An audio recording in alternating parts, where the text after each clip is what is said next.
Well, hello. Tonight we're going to go to the Netherlands. We're going to revisit a pen that I last reviewed on this channel on November 21st. February 18th, 2017. This is a mysterious Dutch pen with a little lion on the nib, so let's take a look at it. Well, alright, so this is the Cora fountain pen. Cora is a fairly unassuming gray pen. Not really much on that finial. Nothing at all on that finial. And as perhaps you can tell, it's a piston filler. Right here, which I could not photograph well with the equipment I have. Cora, that's the only branding on it. Open it up. Got a little ink splash because I just refilled it. But generous ink window. Down here, a very interesting nib. I read a report in one of my comments that it might be a Rupp nib.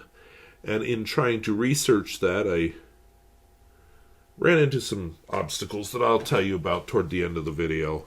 But anyway, so that is, as of now, unverified. But you want to see how it writes. All right, so this is the... Whoops. Got so excited I punched the microphone. This is the Cora. Let's zoom in just a bit more. Probably about enough. So the ink in this is an ink I no longer own because you're seeing the last dregs of it. We're seeing Pelikan Edelstein. Onyx. And if you're a regular viewer, you know what test is coming next, and you already know how it's going to go. Okay, I'm teasing now.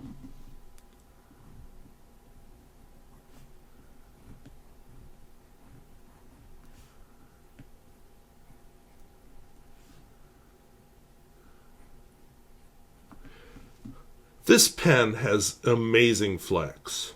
And I don't push my pens real hard. You know, I put my pens in the hands of other fountain pen people, and I kind of go, ee! Even though these are people who actually do know what they're doing. Just an amazing amount of flex. You know, barely any pressure. So I'm going to hold it up here and just let the weight of the pen be on the paper.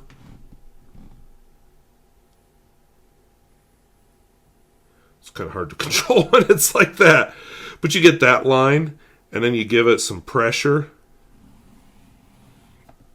You get that. This is a sweet pen. So whatever that nib is, I like it. Wetness and flow. I think you already saw that this thing can keep up, but amazing. A smear test. I'm going to do 2 smear tests. I'm going to do one with me holding it back here, so it's just the weight of the pen.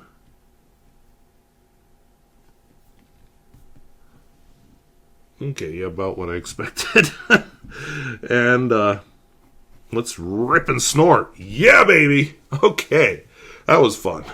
All right. I'm always curious about reverse writing, and sometimes these flex nibs are not amazing reverse writers.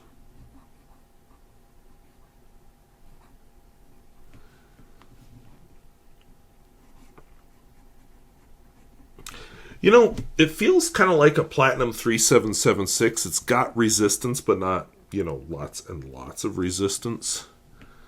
And finally, the world-famous Peer Gustafson test.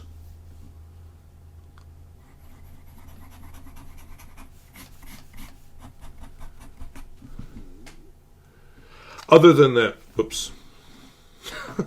Other than that weird little thingy there where I reverse directions, that kept up very well.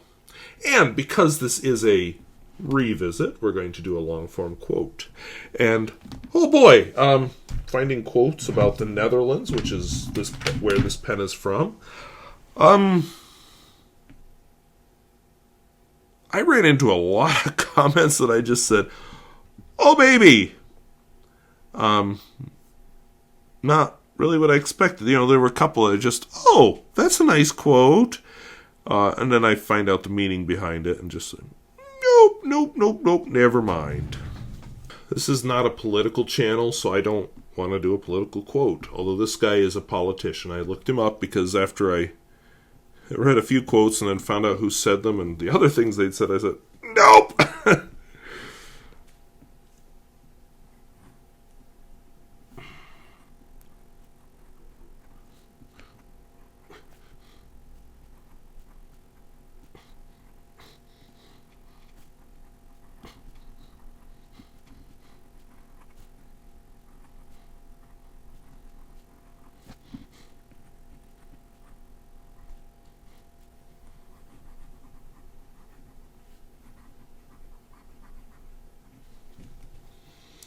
All right, so one thing I want to mention before I go back, that's how the pen sits in my hand. So it's almost too short to use without posting, but I do not typically post this pen.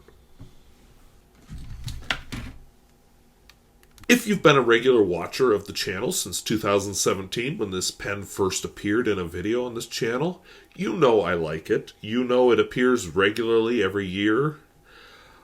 Usually several times a year, often gets re-inked while it's in use. I like it. As you saw, the nib is super expressive. It's just a fun pen. Now, I had some question when I originally got the pen about, what's its origin. So one of my viewers from the Netherlands actually did some research locally and shared some information, and from the information, which I included the links down below, for some reason the link from the vintage advertisement no longer works. But anyway, we are led to believe that it may have been made by Kaveco. I learned in a more recent comment, let me get my facts straight before I make a fool of myself. Well, wait, I'm used to making a fool of myself. That's kind of how I roll. But apparently there were some nibs with a lion on them called Rupp nibs. I was trying to get the link. It's from Fountain Pen Network, but Fountain Pen Network has kicked me out or something. I'm trying to reactivate my account, and so far, nothing. So I was active there. I've taken kind of a hiatus because I've just been busy, but a little disappointed, but anyway, nothing to do with the pen. I like the pen. I love the minimal, understated style. I like just the business-like look. I absolutely love how it writes. It fits in my hand well. No, it's not one of those slim black vintage pens that I like, but it's gray. It's kind of a washed out black, right? As far as the pocket test, I don't have a pocket, so we're going to, on this shirt, this shirt with the buttons that are backwards, which freaks me out every time I get dressed in it, but so we're going to slip it over the t-shirt. I missed. There we go. So as long as I turn the clip in the right direction, it slips on fairly easily. It's a tight clip, but it does fit on fairly easily. And I will just conclude with this. I like these more obscure brands because you find some wonderful surprises like this Cora. You look at this pen, your eye's just going to skitter right over it because it doesn't look like much. But then you write with it. You fall in love. So, here's to another, what's it been? 7 years? Another 7 years of love with this pen.